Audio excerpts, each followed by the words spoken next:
অনুশীলনী 3 নাম্বার অঙ্কটা করব। এসএসসি ত্রিকোণমিতি 9.1 এর অনুশীলনী প্রশ্ন সমাধান। 3 নাম্বার অঙ্কটা আছে 15 cot a = 8 হলে sin a O sec a এর মান নির্ণয় করো। তার আগের অঙ্ক আমরা 2 নাম্বার যেভাবে করছি এই অঙ্কটা আমরা সেম ভাবে করব। কিভাবে করব? সলিউশন আমরা লিখি কি দেওয়া আছে, এটাকে দেওয়া আছে দেয়া উঠায় নি, দেওয়া আছে 15 cot a = 8।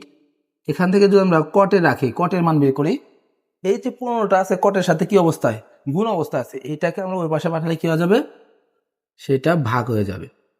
এখন দেখো কটের যে একটা সূত্র ছিল, কটের সূত্র কি ছিল, কট মানে টেনের বিপরীত, টেন ছিল হচ্ছে তবুও লজ্জায় ভর্তি, লম্ব বাই ছিল ভূমি, তাহলে কটের মান হচ্ছে ভূমি বাই লম্ব, ভূমি বাই লম্ব।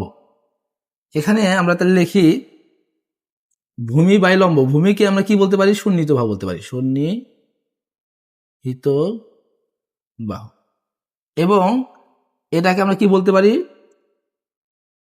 বিপরীত বাহু, বিপরীত বাহু।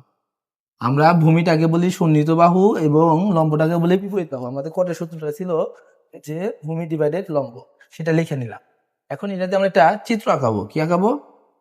যেহেতু সমকোণী ত্রিভুজ, সমকোণী ত্রিভুজের যখন আমাদের অনুপাতের মানগুলো বের করতে বলবো, সেই অনুপাতের মান বের করতে বললে আমরা কি করব, এরকম চিত্র আঁকে নেবো, একটা সমকোণী ত্রিভুজ আঁকে নেবো। তো সমকোণী ত্রিভুজের এটা দিলাম এ, এটা দিলাম বি, এটা দিলাম সি, এটা সমকোণী ত্রিভুজের কত ডিগ্রি, 90 ডিগ্রি। এই সমকোণের বিপরীতে যে থাকে তার নামকে আমরা বলি অতিভুজ। কি বলি? অতিভুজ। নিচ বরাবর বা যে কোণটা দেওয়া থাকে ওই কোণের বিপরীতে যে থাকে তার নাম হচ্ছে বিপরীত বাহু।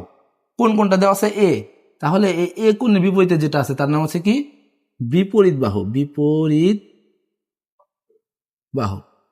তাহলে দেখো এখানে বিপরীত বাহুটা কত দেওয়া আছে, 15, আমরা এখানে লিখতে পারি কি 15। আর সন্নিহিত বাহু কত দেওয়া আছে, সন্নিহিত বাহু কোনটা, এই অতিভুজ এবং বিপরীত বাহুর পরে যেটা বাকি থাকবো ওইটার নাম সন্নিহিত বাহু। এখানে আমরা লিখতে পারি সন্নিহিত বাহু। সন্নিহিত বাহু কত দেওয়া আছে, 8। তাহলে এখানে আমাদের বিপরীত বাহু জানা আছে, সন্নিহিত বাহু জানা আছে, আমাদের বের করতে হবে অতিভুজ। তো পিথাগোরাস উপপাদ্য থেকে আমরা বের করে নেব। পিথাগোরাসের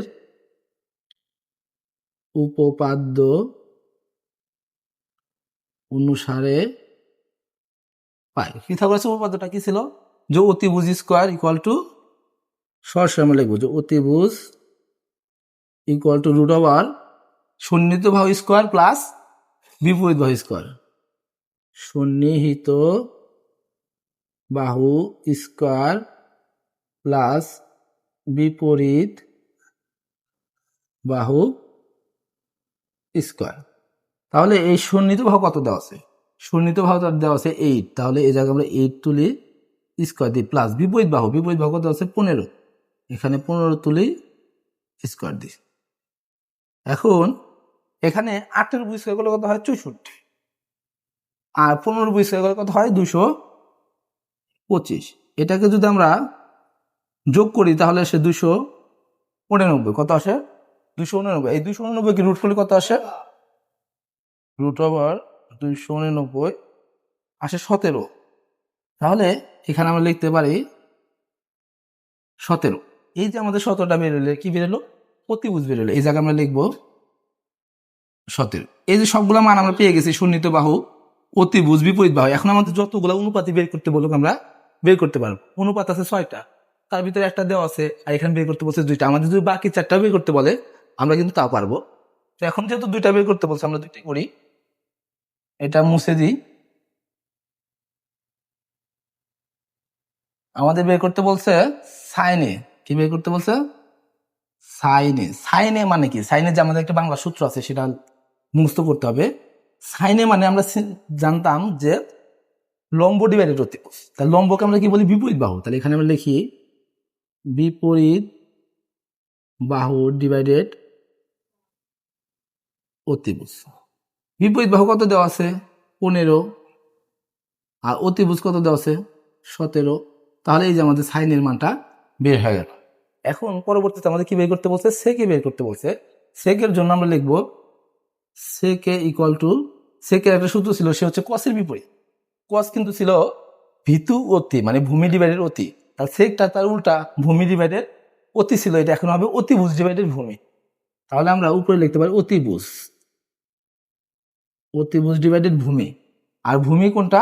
ভূমিকে আমরা বলি সন্নিহিত বাহু। এখানে লিখি সন্নিহিত বাহু। তাহলে অতিভুজের জায়গায় এই যে অতিভুজের যে একটা মান আছে 17, এটা বসাই, এবং সন্নিহিত বাহুর জায়গায় সন্নিহিত বাহুর যে একটা মান আছে 8, এই 8টা বসাবো। এই যে আমাদের দুইটা মান বের করতে বলছিল, মান দুইটা বের হয়ে গেল। এই অঙ্কটা আমরা এভাবে